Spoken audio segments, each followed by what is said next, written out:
فواد کے والد حسب معمول رات کو 8 بجے آفس سے آئے، ایمن کے ساتھ کھانا کھایا اور اپنا لیپ ٹاپ لے کر بیٹھ گئے اور نیٹ پر اپنی شیئرز چیک کرنے لگے۔ ایمن کچھ پیکٹس لے کر بیٹھ گئی۔ وقار احمد نے لیپ ٹاپ پر نظر جمائے ہی ایمن سے بات کی۔ کیا بات ہے، آج کل تمہاری این جی او کی کوئی مصروفیت نظر نہیں آ رہی؟ کیا عورتوں کے مسائل ختم ہو گئے ہیں؟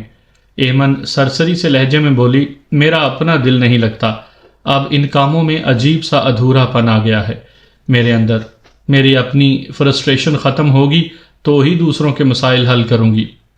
وقار احمد نے لیپ ٹاپ چھوڑ کر ایمن کی طرف دیکھا۔ یہ کون سے پیکٹس لے کر بیٹھی ہو؟ کیا ہے ان میں؟ ایمن پیکٹس کو ہاتھوں سے چھونے لگی۔ ان میں فواد کے نئے سوٹ ہیں۔ جب میں فواد کے لیے وینا کا ہاتھ مانگنے اپنے بھائی کے گھر گئی تھی تو میں نے پہلے ہی فواد کی منگنی کے لیے نئے سوٹ لے لیے تھے۔ مجھے معلوم نہیں تھا کہ بھائی جان انکار کر دیں گے۔ پتہ نہیں بھائی جان نے مجھ سے ایسا کیوں کیا۔ انہوں نے وینا کا رشتہ عارفین سے طے کر دیا ہے۔ عارفین بھی تو ان کی بہن کا ہی بیٹا ہے۔ حیثیت میں بھی ہم دونوں بہنوں میں کوئی خاص فرق نہیں، پھر ایسا کیوں؟ وقار احمد اٹھ کر ایمن کے قریب بیٹھ گئے۔ کیسی باتیں کر رہی ہو؟ صرف حیثیت اور تعلق ہی سب کچھ نہیں ہوتا، بیٹی کے معاملے میں بہت کچھ دیکھنا پڑتا ہے۔ ایمن سر جھکائے رونے لگی۔ میرا فواد یہاں ہوتا تو میں جیسے تیسے بھائی کو منا ہی لیتی، میں بھی اپنے بیٹے کے ارمان پورے کرتی۔ کس قدر بضد تھا وہ وینا کے رشتے کے لیے، اور آج وینا اور کسی کی ہو گئی۔ اگلے جمعے وینا اور عارفین کی منگنی ہے۔ وقار احمد نے اس کے آنسو پونچھے۔ تم اس طرح پریشان مت ہو، خدا کو یہی منظور ہوگا۔ میں ابھی مایوس نہیں ہوا، انشاءاللہ ہمارا فواد ضرور واپس آئے گا اور ہم اس کے لیے وینا سے بھی اچھی لڑکی ڈھونڈیں گے۔ ایمن نے وقار احمد کے شانے پر سر رکھ لیا۔ اس کی بھیگی آنکھوں میں خواب تل ملاتے رہے کہ ایک دن اس کا بیٹا واپس آئے گا اور وہ اپنے سارے ارمان پورے کرے گی۔ وینا اپنی ہونے والی ساس یعنی پھپھو کے ساتھ منگنی کے لیے شاپنگ میں مصروف تھی۔ اس کی والدہ نے عذرا کی بات رد نہ کی کہ وہ اپنی ہونے والی بہو کو خود شاپنگ کروائے گی۔ عذرا اور وینا نے پہلے بوتیک سے منگنی کا جوڑا لیا اور اس کے بعد وہ دونوں جیولرز کے پاس چلی گئیں۔ وینا کو کافی دیر لگی اپنے لیے سیٹ پسند کرنے میں۔ اس نے سونے کا سیٹ اپنے گلے سے لگا کر دیکھا۔ یہ کیسا لگ رہا ہے آنٹی؟ مجھے تو یہی اچھا لگا۔ عذرا نے مسکراتے ہوئے وینا کی طرف دیکھا۔ ہاں پیارا لگ رہا ہے، یہی پیک کروا لیتے ہیں۔ وینا بہت خوش تھی۔ فواد کو اس نے ایک کزن سے زیادہ کبھی کچھ نہیں جانا۔ عارفین سے بھی شادی کا فیصلہ اس کے والدین کا تھا اور وہ اس فیصلے پر خوش تھی۔ عارفین اسلام آباد کے ایک ہوٹل میں مینیجر تھا۔ ان دنوں وہ 2 ہفتے کے لیے گھر آیا تھا، منگنی کے بعد اسے واپس جانا تھا۔ عذرا اور وینا کے گھروں میں منگنی کی تیاریاں زور و شوروں سے ہو رہی تھیں۔ تیاریوں میں ایک ہفتہ کیسے گزرا پتہ ہی نہ چلا۔ منگنی کا دن آن پہنچا۔ رات کا فنکشن تھا۔ ایمن کے بھائی اجاز اور بھابھی سائمہ کے خوشی کے مارے پاؤں زمین پر نہیں ٹکتے تھے۔ مہمانوں کو 8 بجے کا وقت دیا گیا تھا۔ 8:30 بجے کے قریب گھر مہمانوں سے کھچا کھچ بھر گیا۔ وینا بھی بیوٹی پارلر سے تیار ہو کے آ گئی، مگر ابھی تک اس کے سسرال والے نہیں پہنچے تھے۔ ایمن اور وقار احمد بھی ابھی تک اپنے گھر میں ہی تھے۔ بیگم جلدی کرو، ہم لیٹ ہو گئے ہیں۔ وقار احمد گاڑی کی چابی گھماتا ہوا گیراج کی طرف بڑھا۔ ایمن تیار ہو کے اپنے بیڈ روم سے نکلی تو اس نے اپنے بیڈ روم کی لائٹ آف کر دی اور بیڈ روم کا دروازہ بند کر کے کچن کی طرف بڑھی، جہاں ملازم کام میں مصروف تھا۔ وہ ملازم کو سمجھانے لگی، بابا گھر کا خیال رکھنا، رات کا فنکشن ہے، ہمیں دیر ہو سکتی ہے۔ جی بی بی جی، آپ بے فکر رہیں، ملازم نے کہا۔ اسی دوران ایمن کے بیڈ روم کا دروازہ کھلنے کی آواز سنائی دی۔ ایمن نے فوراً کمرے کی طرف دیکھا۔ کمرے کی لائٹ آن ہوئی۔ ایمن نے تعجب سے اپنے ہاتھ میں تھامی ہوئی بیڈ روم کی چابی کی طرف دیکھا۔ چابی تو میرے پاس ہے، تو اندر کوئی کس طرح جا سکتا ہے؟ اس کا دل تیزی سے دھڑکنے لگا۔ اسے خدشہ ہوا کہ کوئی چور اندر گھس گیا ہے۔ وہ دوڑتی ہوئی وقار کے پاس گئی، اس کی سانس پھول گئی۔ وہ کیا ہوا؟ وقار احمد نے پوچھا۔ اندر ہمارے بیڈ روم میں کوئی ہے؟ ملازم ہوگا۔ نہیں، وہ تو کچن میں ہے، ایمن گھبرائی ہوئی بولی۔ میں دیکھتا ہوں۔ وقار احمد نے گاڑی کا دروازہ بند کیا اور کمرے کی طرف بڑھنے لگا۔ ایمن نے اسے روک لیا۔ تم نہ دیکھو، پولیس کو فون کرو۔ ریلیکس، مجھے دیکھنے تو دو۔ وقار احمد بیڈ روم تک گیا۔ بیڈ روم کا دروازہ باہر سے لاک تھا اور کمرے کی لائٹس بھی آف تھیں۔ وقار احمد نے سوالیہ نظروں سے ایمن کی طرف دیکھا تو ایمن بلا تعامل بولی، میں نے لائٹ آف کر کے دروازہ لاک کر دیا تھا، مگر جب میں ملازم سے بات کر رہی تھی تو اسی دوران کسی نے کمرے کا دروازہ کھولا اور لائٹ آن کی، میں دوڑتی ہوئی آپ کے پاس چلی گئی۔ وقار احمد چڑھ کر بولا، کیسی احمقوں جیسی باتیں کر رہی ہو، چابی تمہارے پاس ہے اور تم کہہ رہی ہو کہ دروازہ کسی نے کھولا تھا۔ ملازم وقار احمد کے قریب آیا، صاحب جی بیگم صاحبہ ٹھیک کہتی ہیں، میں نے بھی دیکھا ہے، چابی دو۔ وقار احمد نے ایمن سے چابی لی اور دروازہ کھول کر کمرے کی لائٹ آن کی۔ ہر چیز اپنی جگہ سلیقے سے پڑی تھی۔ ایمن کی تسلی کے لیے اس نے نقدی اور زیور چیک کیا، سب کچھ پورا تھا۔ اس نے تحمل سے ایمن کو سمجھایا، کمرے سے کوئی چیز غائب نہیں ہوئی، اور اگر کوئی شخص کمرے سے بھاگتا تو مجھے دکھائی دے دیتا۔ تم نے کسی کو کمرے کے آس پاس یا کمرے سے نکلتے دیکھا ہے؟ نہیں، ایمن کھوئی کھوئی سی بولی۔ پھر بھی ایک دفعہ میں اور ملازم سارا گھر چیک کر لیتے ہیں۔ وقار احمد یہ کہہ کر ملازم کے ساتھ چھت پر چلا گیا۔ اس نے چھت سے سڑک پر دور دور تک نظر دوڑائی۔ اسے ایسی کوئی نشانی نہ ملی جس سے پتہ چلے کہ گھر میں کوئی آیا تھا۔ وقار احمد اور ایمن ملازم کو گھر میں چھوڑ کر وینا کی منگنی میں چلے گئے۔ وینا اپنے والدین کی اکلوتی بیٹی تھی۔ اس کی منگنی کی تقریب میں اس کے والدین نے کوئی کسر نہ چھوڑی۔ منگنی کا انعقاد میرج ہال میں کیا گیا تھا۔ میرج ہال خوبصورت انداز میں ڈیکوریٹ کیا گیا تھا۔ ہال کی آرائش و زیبائش میں تازہ پھولوں کا استعمال کیا گیا تھا، اس لیے فضا تازہ پھولوں کی خوشبو سے مہک رہی تھی۔ سبھی مہمان پہنچ گئے تھے مگر وینا کے سسرال والے ابھی تک نہیں پہنچے تھے۔ وینا سجی ہوئی کرسی پر بیٹھی بہت خوبصورت لگ رہی تھی۔ ایمن نے وینا کو دیکھا تو اس کی آنکھیں اس کے چہرے پر ہی ٹھہر گئیں۔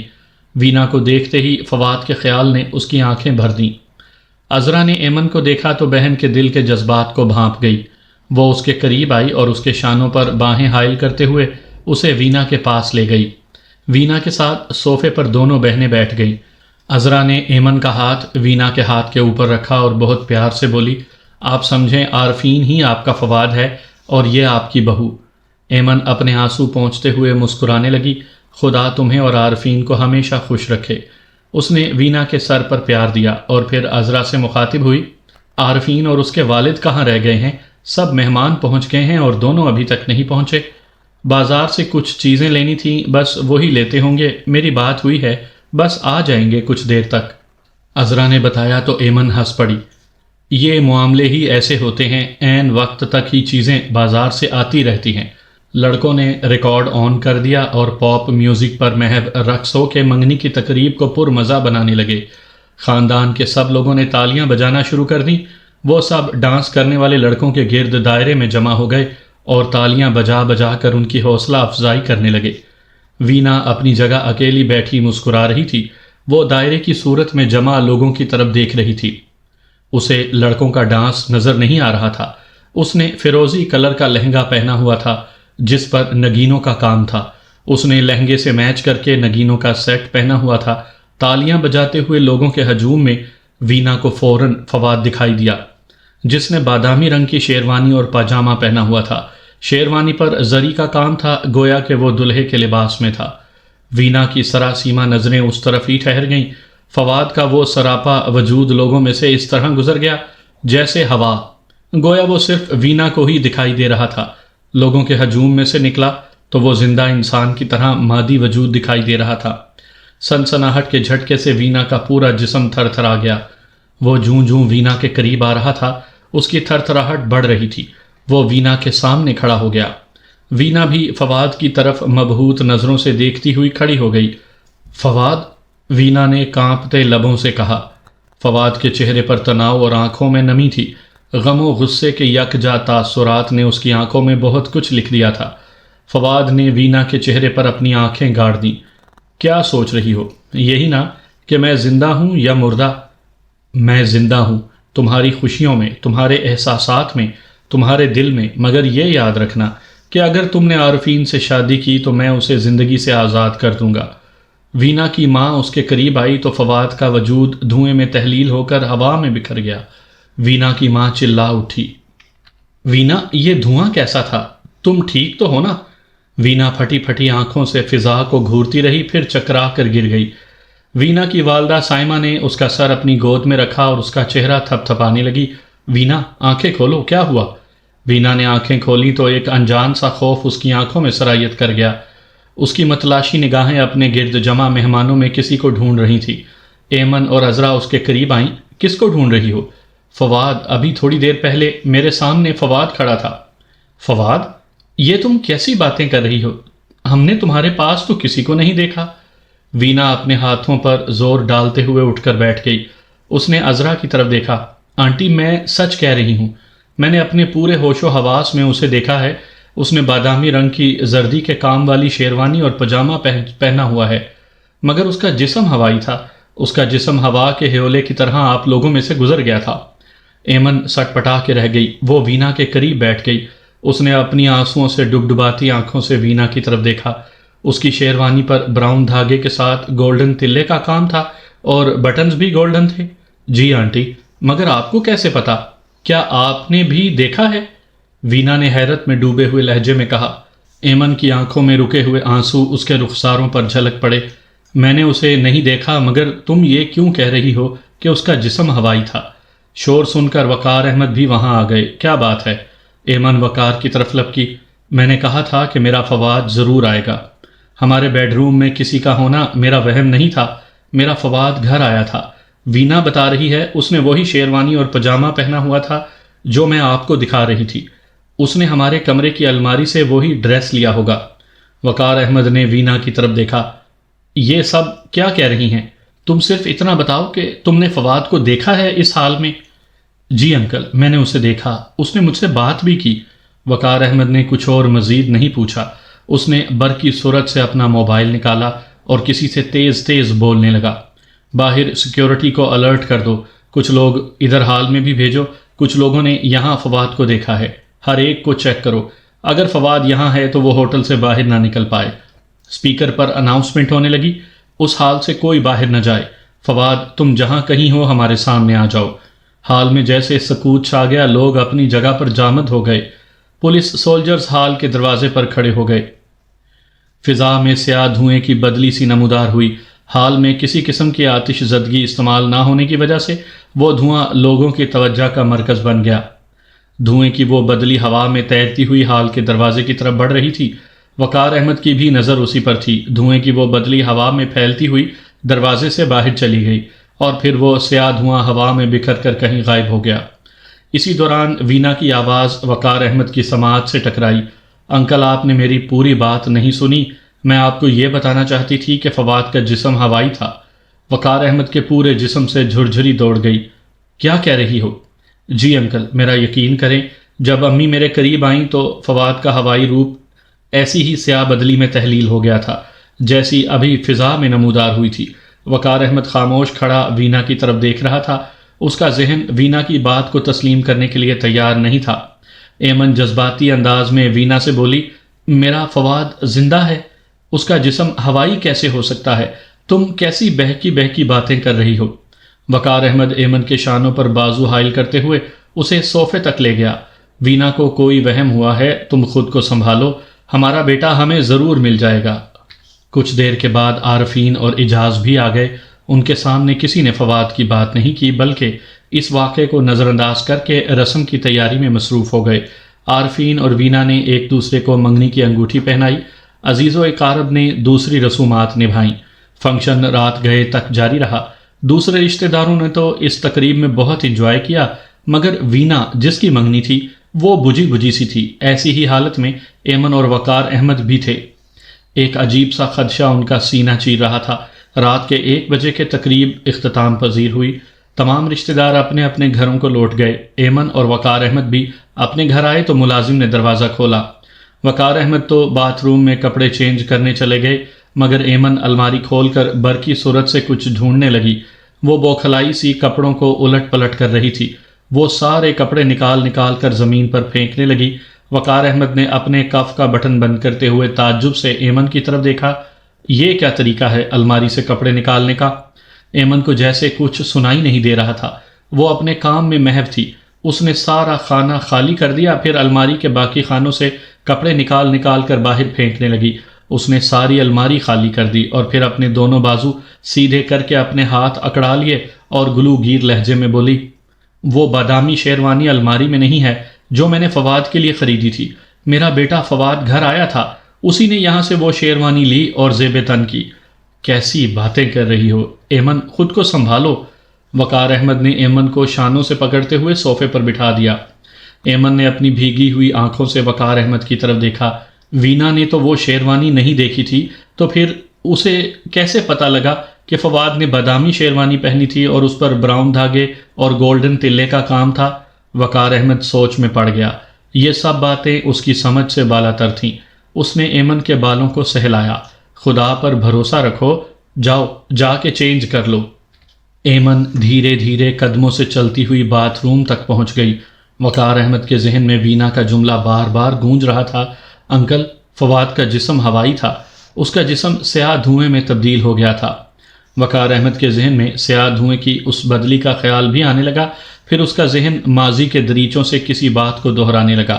جب چرس بھرے سگریٹ پینے پر وقار احمد نے فواد کے چہرے پر زناٹے دار تھپڑ رسید کیا تھا تو چیخ کر وہ بولا تھا، ڈیڈی، اس دھوئیں میں کبھی آپ کا بیٹا بھی دھواں ہو جائے گا۔ اس خیال سے اس کے جسم میں جھرجھری دوڑ گئی۔ اس نے دونوں ہاتھ دعا کے لیے اٹھائے، یا اللہ، جو میں سوچ رہا ہوں وہ نہ ہو، میرا بیٹا زندہ ہو۔ ظفر اپنے باہر کے معمولات نبٹا کے اپنے ملک واپس آ گیا۔ وہ ماریا کے ساتھ شمون کے گھر والوں سے تعزیت کے لیے ان کے گھر گیا۔ شمون کی بے وقت اور عجیب موت سب کے لیے پہیلی بنی ہوئی تھی۔ ظفر کو ماریا کی حالت پر تشویش ہو رہی تھی کہ شمون کی موت سے وہ اس قدر خوف زدہ کیوں ہے۔ پوسٹ مارٹم رپورٹ میں کیا آیا ہے؟ ظفر نے شمون کے والد سے پوچھا۔ شمون کے والد نے گلوگیر لہجے میں کہا، ہمیں پوسٹ مارٹم کی رپورٹ سے کیا؟ پولیس قاتل کو ڈھونڈ بھی لے تو ہمیں کون سا ہمارا بیٹا واپس مل جائے گا۔ مجھے آپ سے ہمدردی ہے، مگر میں جاننا چاہتا ہوں کہ پوسٹ مارٹم رپورٹ میں کیا بات سامنے آئی ہے۔ شمون کے والد نے لمبا سانس کھینچا۔ رپورٹ میں 2 باتیں سامنے آئی ہیں، ایک یہ کہ کسی جنگلی جانور نے ان کے جسموں سے خون چوس لیا، اور دوسری بات یہ کہ ان کے جسم جھلسنے سے ان کے دل سکڑ گئے اور ان کے جسموں پر کوئی آتش گیر مواد استعمال نہیں ہوا۔ ان کے جسموں سے صرف ریت ملی ہے، گویا کہ ریت اس قدر گرم ہو گئی تھی کہ ان کے جسم جھلس گئے۔ ایسا کیسے ممکن ہے؟ چولستان کے اس جنگل کے قریبی علاقوں کے لوگوں کے کہنے کے مطابق جب ان لوگوں نے لڑکوں کی لاشیں اٹھائیں تو ریت اس قدر گرم نہیں تھی، اور نہ ہی ایسا ممکن ہے کہ ریت سے کوئی جھلس جائے۔ اور پھر دور دور تک نہ کوئی ایسا جنگلی جانور نظر آیا اور نہ ہی ایسی نشانی ملی جس سے اندازہ ہو کہ ان تینوں کے علاوہ وہاں اور کوئی بھی تھا۔ یہ سب بتاتے ہوئے شمون کے والد پھوٹ پھوٹ کر رونے لگے۔ ظفر نے ان کے ہاتھوں پر اپنا ہاتھ رکھ لیا۔ ہمت رکھیں، خدا کو یہی منظور ہوگا۔ تینوں لڑکوں کی موت واقعی بہت عجیب طریقے سے ہوئی ہے، مگر آپ پولیس کی تفتیش میں ان کی مدد کریں، معاملے کی تہہ تک جائیں۔ مجھ سے جو کچھ ہو سکا میں کروں گا۔ ظفر اور ماریا 2 گھنٹے ان کے گھر گزارنے کے بعد واپس گھر آ گئے۔ رات 12 بجے کے بعد زرغام اپنی گاڑی میں گاؤں سے نکلا۔ شہر کے محلے اور گلیاں سنسان تھیں۔ لوگ گھروں میں گہری نیند سو رہے تھے۔ سڑکوں پر بہت کم گاڑیاں نظر آ رہی تھیں، مگر جس ٹوٹی پھوٹی سڑک والا راستہ زرغام نے اختیار کیا وہاں اس کی گاڑی کے علاوہ کوئی اور گاڑی نہیں تھی۔ تھوڑے سے سفر کے بعد وہ جس سڑک پر آ گیا تھا وہ سڑک شہر کے وسیع قبرستان کی طرف جاتی تھی۔ وہ سڑک تو ہمیشہ سے ہی رات 12 بجے کے بعد سنسان ہو جایا کرتی تھی۔ قبرستان کے قریب پہنچ کر زرغام نے گاڑی روک لی۔ وہ گاڑی سے اترا۔ اس نے پینٹ شرٹ زیب تن کی ہوئی تھی۔ اس نے گاڑی سے کالا شاپر نکالا اور وہ شاپر لے کر قبرستان میں داخل ہو گیا۔ قبرستان کے شروع میں ہی ایک مدھم سی لائٹ لگی تھی جو قبرستان کے اندھیرے کو دور کرنے کے لیے کافی نہیں تھی۔ زرغام نے سیاہ شاپر سے ٹارچ نکالی۔ اس نے ٹارچ آن کی اور شاپر سے سیاہ چوغا نکال لیا۔ اس نے شاپر زمین پر رکھا اور سیاہ چوغا پہن لیا۔ چوغے کی کمر کی طرف ایک ٹوپی سی لٹک رہی تھی جسے اس نے اپنے سر پر پہن لیا۔ سیاہ گاؤن کے ساتھ لگی ہوئی اس ٹوپی نے نہ صرف اس کا سر چھپا دیا بلکہ اس کی آنکھوں تک لٹکنے لگی۔ وہ ٹارچ کی دھیمی سی روشنی کی مدد سے آگے بڑھ رہا تھا۔ یہ قبرستان کئی 100 سال پرانا تھا۔ کئی 100 سال پرانی قبریں نیست و نابود ہو چکی تھیں اور ان میں نئے مردے بھی دفنائے جا چکے تھے۔ ان کئی سو سالوں پرانے مردوں کی روحیں اب بھی اس قبرستان میں بھٹک رہی تھیں۔ وہ خاص نظریں جو ان روحوں کو دیکھ سکیں عام انسانوں کے پاس نہیں تھیں، مگر زرغام جیسا شیطان اپنی طاقت، اپنے علوم اور تجربے کی بنیاد پر اپنے آس پاس بھٹکنے والی روحوں کو محسوس کر سکتا تھا۔ بظاہر محسوس ہونے والے سناٹے میں کتنی آہ و بکا، کتنی چیخیں اور کیسی کیسی دل سوز آوازیں زرغام کی قوت سماعت سے ٹکرا رہی تھیں۔ وہ بے خوف مختلف قبروں پر ٹارچ کی روشنی ڈالتا ہوا آگے بڑھ رہا تھا۔ کچھ قبریں انتہائی خستہ حال تھیں، جن میں پڑے ہوئے انسانی ہڈیوں کے ڈھانچے صاف دکھائی دے رہے تھے۔ زرغام ایک ایسی ہی خستہ حال قبر کے قریب رک گیا۔ اس نے سیاہ شاپر سے ایک روئی کی بنی ہوئی گڑیا نکالی اور زمین پر آلتی پالتی مار کر بیٹھ گیا۔ اس نے کھرپے کی مدد سے خستہ حال قبر کے پاس تھوڑی سی زمین کھودی اور اس گڑیا کو زمین میں اس طرح دفن کیا کہ اس کا سر باہر رہ گیا، باقی دھڑ مٹی میں دفن ہو گیا۔ اس نے لوہے کی ایک پن لی اور اس گڑیا کے ماتھے میں گھسیڑ دی۔ اس عمل کے بعد وہ آنکھیں بند کر کے کچھ پڑھنے لگا۔ کچھ دیر بعد اس نے آنکھیں کھولی، اس نے گڑیا پر پھونکا اور اس کے اون سے بنے ہوئے بالوں کو آپس میں گرا لگا دی، اور پھر بھیانک انداز سے مسکراتا ہوا وہاں سے اٹھ گیا۔ وہ تیز تیز قدم پھلانگتا ہوا قبرستان سے باہر نکلنے لگا، جیسے اس خاص عمل کے بعد قبرستان سے باہر نکلنے کا وقت اس کے پاس بہت کم ہے۔ اس نے کئی قبروں کو اپنے پیروں تلے رون دیا۔ وہ برقی صورت سے قبرستان سے باہر نکلا اور پھر اپنی گاڑی میں سوار ہو کے جلد از جلد اس علاقے سے باہر نکل گیا۔ رخسانہ اور توقیر نے صبح اٹھ کر فجر کی نماز ادا کی اور پھر وہ دونوں چہل قدمی کے لیے نکل گئے۔ وینا کی منگنی میں ہونے والے واقعے کی خبر ان دونوں تک بھی پہنچ گئی تھی۔ وہ واک کرتے ہوئے اسی موضوع پر بات کر رہے تھے۔ جو کچھ مجھے ایمن نے بتایا وہ سب کیسے ہو سکتا ہے؟ رخسانہ نے توقیر سے پوچھا۔ توقیر جوگنگ کرتا ہوا ایک لمحے کے لیے ٹھہر گیا اور لمبے لمبے سانس لینے لگا۔ کبھی کبھی خدشات ہمارے شعور پر حاوی ہو جاتے ہیں اور ہمیں وہی کچھ دکھائی دیتا ہے جس سے ہم ڈرتے ہیں۔ وینا کو ڈر تھا کہ وہ کبھی فواد کی جیون ساتھی نہ بنے، کیونکہ فواد کو وہ پسند ہی نہیں کرتی تھی۔ اس کا خدشہ فواد بن کر اس کے سامنے کھڑا ہو گیا، اور ایمن کی دیرینہ خواہش کہ فواد اس کا خریدا ہوا جوڑا پہنے حقیقت کا روپ دھار گئی۔ یہ سب سائیکالوجی ہے اور کچھ بھی نہیں۔ رخسانہ نے توقیر کی طرف گہری نظر سے دیکھا۔ کتنی آسانی سے تم نے ان سب کو انسانی نفسیات کا نام دے دیا۔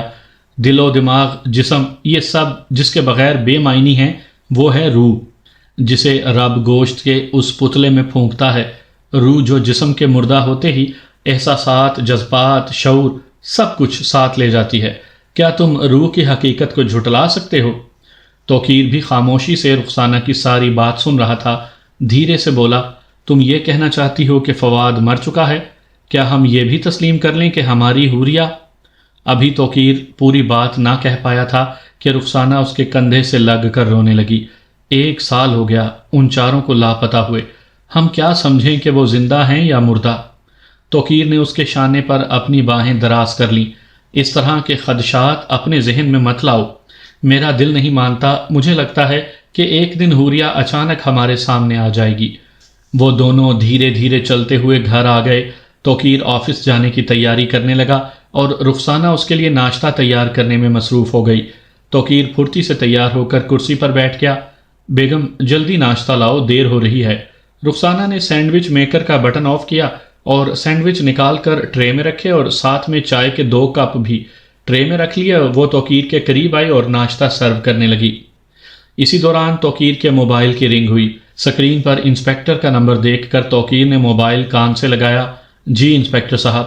انسپیکٹر کی بات سن کر توقیر جہاں تھا وہیں جیسے منجمد ہو گیا۔ چند ساعتوں کے لیے جیسے وہ پلکیں جھپکنا ہی بھول گیا۔ وہ بوکھلائے ہوئے انداز میں بولا، ہم بس ابھی پہنچتے ہیں۔ توقیر کے چہرے کے تاثرات دیکھ کر رخسانہ بھی گھبرا گئی۔ کیا ہوا؟ کس سے بات کر رہے تھے؟ توقیر کے چہرے پر خوشی اور پریشانی کے یکجا تاثرات تھے، مگر الفاظ جیسے اس کی زبان پر ہی اٹک گئے تھے۔ وہ بمشکل بولا، حوریہ مل گئی ہے، مگر وہ شفا ہسپتال میں ہے۔ وہ بے ہوشی کی حالت میں ملی تھی اور ابھی تک بے ہوش ہے۔ انسپیکٹر کے پاس حوریہ کی تصویر تھی، اس لیے انہوں نے اس کی شناخت کر لی۔ وہ حوریہ کو ہسپتال لے کر گئے ہیں۔ میری حوریہ مل گئی ہے؟ رخسانہ کی آنکھیں بھیگ گئیں مارے خوشی کے، وہ اپنا دل تھام کے بیٹھ گئی۔ دونوں میاں بیوی جلد از جلد گھر سے نکل کر شفا ہاسپٹل پہنچ گئے۔ دونوں روم نمبر 46 میں پہنچے تو انہیں اپنی آنکھوں پر یقین نہیں آیا کہ حوریہ ان کے سامنے بیڈ پر لیٹی ہے۔ وہ دونوں دھیرے دھیرے چلتے ہوئے حوریہ کے بستر کے قریب آ گئے۔ حوریہ ابھی تک بے ہوش تھی، اس کے معصوم سے چہرے پر بے شمار خراشیں تھیں۔ رخسانہ تو بے خودی میں بیٹی سے لپٹ گئی۔ توقیر بیٹی کا ہاتھ تھامے اپنے آنسوؤں پر قابو نہ پا سکا۔ لیڈی ڈاکٹر نے رخسانہ کے شانے پر ہاتھ رکھا۔ پلیز آپ تھوڑی دیر کے لیے کمرے سے باہر چلے جائیں، میں آپ کے احساسات سمجھ سکتی ہوں، مگر آپ کی بیٹی کا ٹریٹمنٹ ابھی پورا نہیں ہوا، ابھی تک ان کو ہوش نہیں آیا، یہ خطرے سے باہر نہیں ہے۔ آپ باہر بیٹھ کر دعا کریں، جوں ہی ان کو ہوش آیا ہم آپ کو بلا لیں گے۔ انسپیکٹر بھی توقیر اور رخسانہ کے ساتھ کمرے سے باہر آ گیا۔ آپ کو حوریہ کہاں ملی اور اس کی یہ حالت؟ توقیر نے پوچھا۔ انسپیکٹر نے لمبا سانس کھینچا۔ صبح صبح ہی قبرستان کے گورکن نے مجھے اطلاع دی کہ قبرستان میں کوئی لڑکی بے ہوش پڑی ہے۔ اطلاع ملتے ہی میں اپنے کچھ ساتھیوں کے ساتھ قبرستان پہنچا۔ حوریہ چند خستہ قبروں کے قریب بے ہوش زمین پر پڑی ہوئی تھی، سوائے سر کے حوریہ کا سارا جسم گیلے گارے سے لت پت تھا، بالکل ایسے جیسے گیلی مٹی کے کسی گڑھے سے نکلی ہو۔ اس کے سر کے سامنے پیشانی سے خون بہہ رہا تھا۔ ہم نے اسے بمشکل ہسپتال پہنچایا۔ نرسوں نے اس کے جسم کو صاف کیا اور اسے دوسرے کپڑے پہنائے۔ حوریہ کو ہوش آ جائے تو یہ سب علم ہو جائے گا کہ اسے اس حالت تک کس نے پہنچایا ہے۔ رخسانہ ہاتھ میں تسبیح تھامے اوپر کی طرف دیکھنے لگی۔ کس ظالم نے میری بیٹی کو اس حال تک پہنچایا ہے؟ خدا اسے نہیں چھوڑے گا۔ توقیر نے رخسانہ کی طرف دیکھا۔ بس دعا کرو کہ ہماری بیٹی کو ہوش آ جائے۔ دونوں میاں بیوی تسبیح پڑھنے لگے اور دعائیں مانگتے رہے۔ تھوڑی دیر کے بعد ایمرجنسی روم سے نرس باہر آئی اور توقیر سے مخاطب ہوئی، حوریہ کو ہوش آ گیا ہے، آپ لوگ اس سے مل سکتے ہیں۔ توقیر اور رخسانہ کمرے میں چلے گئے۔ انسپیکٹر بھی ان دونوں کے ساتھ کمرے میں چلا گیا۔ حوریہ نے آنکھیں کھولی ہوئی تھی۔ لیڈی ڈاکٹر نے مسکراتے ہوئے رخسانہ کی طرف دیکھا۔ اب آپ کی بیٹی خطرے سے باہر ہے۔ رخسانہ اور توقیر حوریہ کے بیڈ کے قریب آ گئے۔ حوریہ نے انجان سی نظروں سے اپنے والدین کی طرف دیکھا اور پھر کوئی تاثر دیے بغیر لیڈی ڈاکٹر کی طرف دیکھنے لگی۔ میں کہاں ہوں اور یہ لوگ کون ہیں؟ لیڈی ڈاکٹر نے توقیر اور رخسانہ کی طرف اشارہ کرتے ہوئے کہا۔ تم ان لوگوں کو نہیں جانتی؟ حوریہ نے ایک بار اجنبیت سے دونوں کی طرف دیکھا۔ میں نے ان کو پہلی بار دیکھا ہے۔ رخسانہ کچھ کہنے لگی تو لیڈی ڈاکٹر نے انہیں خاموش رہنے کا اشارہ کیا۔ پھر اس نے ان سب کو اپنے ساتھ باہر آنے کو کہا تو وہ کمرے سے باہر آ گئے۔ ڈاکٹر صاحبہ، حوریہ ہمیں کیوں نہیں پہچان رہی؟ رخسانہ نے پوچھا۔ ڈاکٹر کچھ دیر خاموش رہی، پھر گویا ہوئی۔ ہم نہیں جانتے کہ حوریہ کن حالات سے گزری ہے۔ مجھے لگ رہا ہے کہ وہ اپنی یادداشت کھو بیٹھی ہے، مگر یہ بات میں وثوق سے نہیں کہہ سکتی، پہلے کچھ ٹیسٹ لینے ہوں گے۔ ایک بات تو مجھے آپ لوگوں کو سمجھانی ہے، وہ یہ ہے کہ جب تک یہ بات ثابت نہیں ہو جاتی کہ حوریہ اپنی یادداشت کھو بیٹھی ہے، آپ لوگوں نے اسے کچھ یاد دلانے کی کوشش نہیں کرنی، اس کے ذہن پر کسی قسم کا دباؤ نہ ہو۔ ایک بار ٹیسٹ ہو جائیں، رپورٹ آ جائے، پھر آپ کو سمجھاؤں گی کہ اسے کیسے ٹریٹ کرنا ہے۔ پھر وہ انسپیکٹر سے مخاطب ہوئی۔ آپ اسے ایک ذہنی مریض کی طرح سمجھیں، اس لیے ابھی اس سے کوئی سوال جواب مت کریں۔ آپ کی تفتیش ہمارے علاج میں رکاوٹ پیدا کرے گی۔ مہربانی فرما کر آپ حوریہ کے ٹھیک ہونے کا انتظار کر لیں۔ لیڈی ڈاکٹر کی بات سن کر انسپیکٹر توقیر سے مخاطب ہوا۔ ٹھیک ہے، میں جاتا ہوں، آپ حوریہ کے ٹیسٹ وغیرہ کروا لیں، پھر اسے صورتحال سے آگاہ کر دیجیے گا۔ میں آپ سے رابطہ رکھوں گا۔ آپ کی بڑی مہربانی جو آپ نے حوریہ کو ہسپتال تک پہنچایا، یہ تو میرا فرض تھا۔ یہ کہہ کر انسپیکٹر اپنے ساتھیوں کے ہمراہ وہاں سے چلا گیا۔ ایک دو روز میں حوریہ کے ٹیسٹ کی رپورٹ بھی آ گئی۔ توقیر اور رخسانہ لیڈی ڈاکٹر کے آفس میں آئے۔ آ جائیں، بیٹھیں۔ پھر وہ رپورٹس ان کی طرف بڑھاتے ہوئے بولی، حوریہ کی ذہنی حالت بالکل ٹھیک ہے، اس کا یہ برتاؤ تشویشناک ہے، مگر یہ بھی سچ ہے کہ اسے کچھ یاد نہیں۔ شاید اس کی یہ حالت عارضی ہو، کچھ روز آپ کے ساتھ گزارنے کے بعد اسے شاید سب یاد آ جائے، اس لیے یہ بہتر ہوگا کہ اسے ساری صورتحال سے آگاہ کر دیا جائے، پھر اسے اپنے ساتھ گھر لے جائیں۔ کسی قسم کی کمپلیکیشنز ہو تو آپ مجھ سے رابطہ کریں، میں کچھ دوائیاں لکھ رہی ہوں، یہ آپ اسے باقاعدگی سے دیں۔ توقیر نے ادویات کی پرچی لیتے ہوئے کہا، ہم ماضی کی کچھ باتیں دہرا کے اسے اپنی زندگی یاد دلانے کی کوشش کر سکتے ہیں۔ ڈاکٹر نے اثبات میں سر ہلایا، جی بالکل، اسے اس کی پسند ناپسند میں ایسا ماحول بنائیں کہ جس سے اسے کچھ نہ کچھ یاد آ جائے۔ توقیر اور رخسانہ حوریہ کو لے کر گھر آ گئے۔ حوریہ کو رخسانہ اس کے کمرے میں لے کر آئی۔ حوریہ اپنے کمرے کے در و دیوار کو انجان نظروں سے دیکھتی آگے بڑھ رہی تھی، گویا اس کے لیے کمرے کی ہر چیز نئی تھی۔ رخسانہ نے اسے اس کے بیڈ پر بٹھایا۔ تم آرام کرو، میں تمہارے لیے کچھ کھانے کو لاتی ہوں۔ رخسانہ حوریہ کے لیے کچھ کھانے کے لیے لینے کے لیے چلی گئی۔ توقیر حوریہ کے پاس آیا۔ بیٹی کو اپنے گھر دیکھ کر اس کی خوشی کا ٹھکانہ نہیں تھا۔